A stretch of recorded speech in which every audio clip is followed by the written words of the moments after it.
Goes to try something when it comes to activating your glutes. So the first thing I want you to do is push your back forward like that.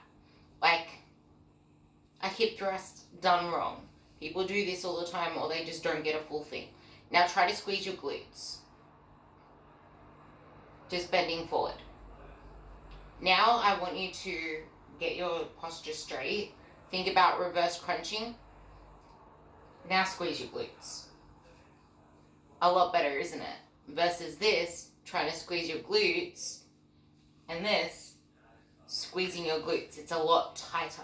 That's something to keep in mind. And then if you think about when people finish their hip thrusts, they're thrusting like this. They're getting their body in line, but their glutes haven't come forward. So try to actually squeeze your glutes there. There is no squeezing. So when you actually stand straight, think about, I always say in a really crude way, think about getting your cha-cha up into your belly button. So you're reverse crunching. Or the way that Luke says it, my mentor, is think about peeing over a fence. So you want to reverse crunch that, keep your abs in, and then that's when you squeeze your glute. And from my angle, you can actually see the outside of my glute popping out because everything's nice and tight.